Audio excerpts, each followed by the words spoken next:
नमस्कार, Republic Bharat Niva Bupa health insurance studio में आप सभी का बहुत स्वागत है। आपके साथ मैं हूं मीनाक्षी रदत। खबरों में आगे बढ़े, लेकिन उसके पहले आपको बताएंगे कि आखिरकार सुबह 9 बजे की कौन कौन सी वो खबरें हैं जिस पर रहेगी हमारी नजर। वो 4 खबरें जो दिन भर बनी रहने वाली है सुर्खियां। सबसे पहले उसके बारे में आपको बता देते हैं, क्योंकि अब मौनी अमावस्या आने वाली है और मौनी अमावस्या के पहले मुख्यमंत्री योगी आदित्यनाथ एक बार फिर से जाने वाले हैं प्रयागराज के दौरे पर। दूसरी तरफ सैफ के ऊपर जिसने हमला किया, उस आरोपी के वकील ने अब जो सवाल उठाए हैं उससे सस्पेंस और गहराता जा रहा है। और तीसरी बड़ी खबर, बीजेपी दिल्ली विधानसभा चुनावों को लेकर के संकल्प पार्ट 3 जारी करने वाली है। अब कौन कौन से संकल्प इसमें शामिल रहेंगे वो भी आपको बता देंगे। और घुसपैठियों को लेकर के अमेरिका में क्या कुछ चल रहा है, ट्रंप किस तरीके से उन पर हमलावर है और क्या रणनीति अपना रहे हैं, ये सारी तमाम खबरें आपको सुबह 9 बजे में बताएंगे। लेकिन सबसे पहले आपको बता देते हैं कि इस वक्त की जो बड़ी खबर आ रही है वो हरियाणा से आ रही है। हरियाणा के अंबाला में बीएसपी नेता की हत्या कर दी गई है। लगातार फायरिंग की गई, बदमाशों के द्वारा ताबड़तोड़ फायरिंग करने के बाद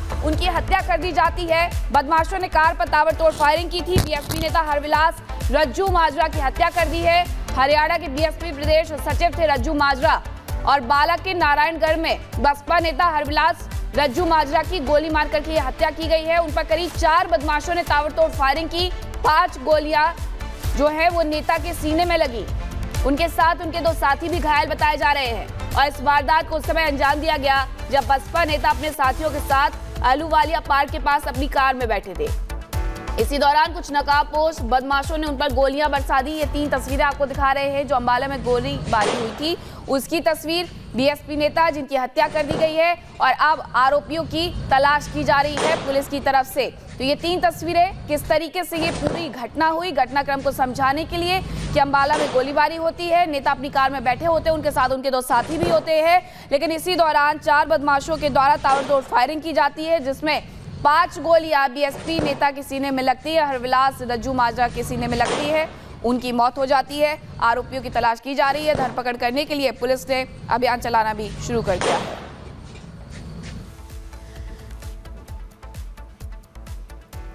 तो बीएसपी नेता की हत्या किसने की, इस हत्या के पीछे की आखिर क्या वजह रही, तमाम ऐसे सवाल जिसे खंगालने में अभी पुलिस जुटी हुई है। लेकिन सबसे पहले आपको बता दें कि बीएसपी नेता का जो मर्डर हुआ है उसकी पूरी टाइमलाइन बताएं और यह भी बताएं कि आखिर जिनकी हत्या की गई है जिस बीएसपी नेता की, वो आखिर कौन है। देखिए, अंबाला में बीएसपी नेता हरविलास की हत्या कर दी जाती है जब वो अपने समर्थकों के साथ मौजूद थे, कार में मौजूद थे और इसी दौरान नकाबपोश बदमाश आते हैं और बदमाशों ने कार पर ताबड़तोड़ फायरिंग कर दी। इलाज के दौरान हरविलास रज्जू की मौत हो जाती है और इसके बाद से ही पुलिस इस पूरे मामले की छानबीन कर रही है। जांच के लिए अलग अलग टीमें बनाई गई है। कोशिश ये की जा रही है कि जल्द से जल्द बदमाशों तक पहुंचा जाए। नारायणगढ़ विधानसभा से चुनाव भी हरविलास लड़ चुके हैं। तो क्या वजह रही हत्या की? क्या कोई पुरानी रंजिश है या फिर कोई और वजह? तमाम ऐसे सवाल जिसे खंगालने में अभी जो पुलिस की टीम है वो जुटी हुई है।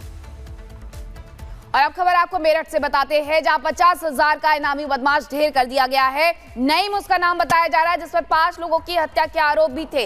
लगातार पुलिस छानबीन कर रही थी और अब जानकारी ये मिल रही है कि उसे ढेर कर दिया गया है, नईम को ढेर कर दिया गया है। मेरठ से ये जानकारी, उत्तर प्रदेश के मेरठ में 50,000 का इनामी बदमाश नईम ढेर कर दिया गया है जिस पर हत्या के भी कई आरोप दर्ज थे।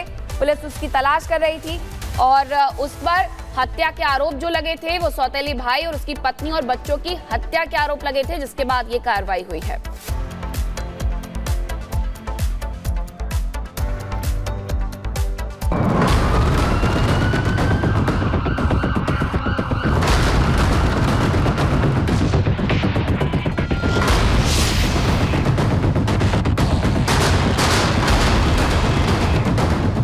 यूपी में योगी राज है तो बदमाश कहीं लंगड़ाते दिख रहे हैं तो कहीं मारे जा रहे हैं।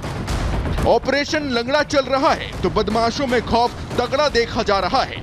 सबसे पहले बात दिल्ली से 78 किलोमीटर दूर मेरठ की करते हैं, जहां 50,000 के नामी बदमाश नईम को पुलिस ने एक मुठभेड़ में ढेर कर दिया।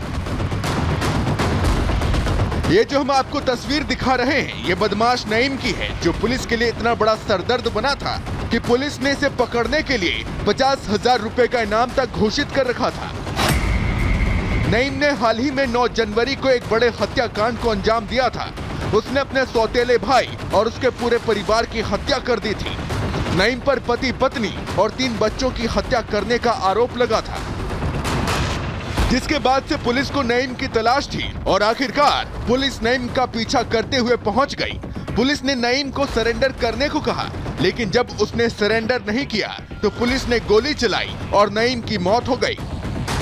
लिसाड़ी गेट में एक घटनाक्रम हुआ था जिसमें कि पति पत्नी और उनके 3 बच्चों की जघन्य हत्याकांड किया गया था। इसमें वांछित अपराधी नईम, जो कि 50,000 रुपए का इनामी अपराधी भी था और काफी समय से पुलिस को इसकी तलाश थी, उसका आज पुलिस कार्रवाई में गोली लगने से उसकी मृत्यु हुई है। मेरठ में बदमाश ढेर हुआ तो मुजफ्फरनगर में भी गौ तस्करी करने वाले 5 गौ तस्करों के साथ खालापुर पुलिस की मुठभेड़ हुई, जिसमें 3 गौ तस्कर घायल हो गए और 2 गौ तस्करों को पुलिस ने गिरफ्तार कर लिया।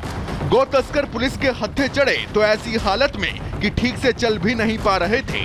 वहीं पुलिस ने इनके पास से तमंचा, 3 जिंदा गोवंश और गोवंश काटने वाले हथियार बरामद कर लिए। मुखबिर से सूचना प्राप्त हुई थी कि कुछ सातिर किस्म के गोकस राणा चौक से शामली हाईवे की तरफ सुजड़ू के जंगलों में गंदा नाला के पास गोकसी की घटना कारित करने वाले हैं। इस सूचना पे तत्काल खालापुर पुलिस सक्रिय हुई और मुखबिर के बताए गए स्थान पर पहुंचकर घेराबंदी की कार्रवाई जब शुरू की तो वहां मौजूद बदमाशों ने एकाएक पुलिस टीम पर फायरिंग कर दी। सीएम योगी को साफ सुथरा उत्तर प्रदेश चाहिए। सीएम योगी कई बार कह चुके हैं, यूपी में क्राइम बर्दाश्त नहीं किया जाएगा, तो पुलिस सीएम योगी के इस आदेश को अमल में लाने में जुटी है। बदमाशों का सफाया जारी है तो ऑपरेशन लंगड़ा से बदमाशों में खौफ भी तगड़ा देखने को मिल रहा है।